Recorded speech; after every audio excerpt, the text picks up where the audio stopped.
2023 marks the 50th anniversary of the death of J.R.R. Tolkien, a date of such significance that the UK government have even issued a £2 coin in his honor, featuring his monogram. But it's not just in the UK that Tolkien is recognized. Worldwide, he has enthusiastic readers of his works, and Lord of the Rings has been translated into more than 50 languages. His readership goes across national boundaries, and it goes across all sorts of boundaries in terms of his faith. Tolkien himself was a Christian, but he has readers of all different faiths and of no faith. And all of these readers are moved by his works. They enjoy his published works.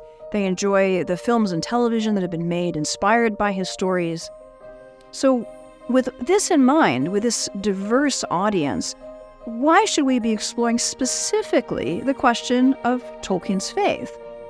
After all, Tolkien himself even said that he had deliberately excluded religious elements from the Lord of the Rings. But he also said, in that same passage in his letters, he said that the Lord of the Rings is a fundamentally religious and Catholic work. So we can see there's something interesting going on here, that Tolkien himself acknowledges the religious and Catholic nature of his creative work, yet he's also being careful not to put it forward in an overt and forceful way. And this is partly why it's so engaging for so many readers. So why should we engage with his faith? And I think there are three good reasons why we should do so. The first is that it's truly central to who he was by his own reckoning. In many different interviews, Tolkien says, "I am a Catholic, a devout Catholic." He describes himself as a Christian, and he declares quite forthrightly that it's really important to his writings. And so if it's so central to his own self-identity, then I think that's worth investigating. The second point is that his story of faith is really interesting. It's exciting.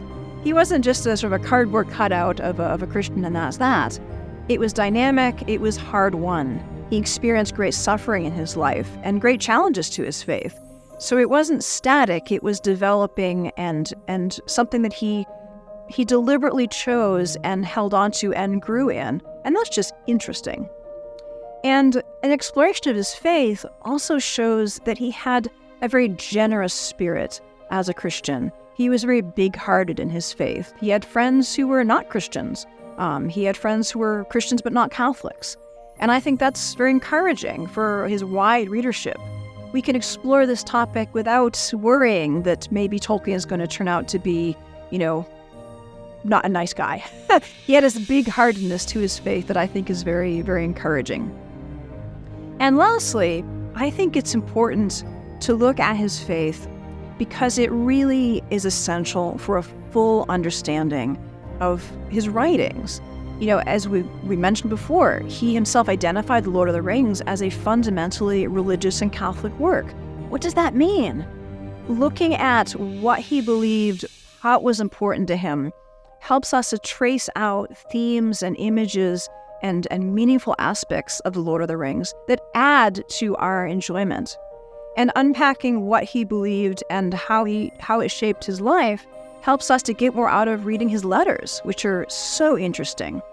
So for all of these reasons, because it was important to him, because it's interesting, and because it helps us to better appreciate his writings, that's why I think that looking at the spiritual journey of Tolkien, looking at his faith, is a worthwhile thing for everyone to do who's interested in his life and his works.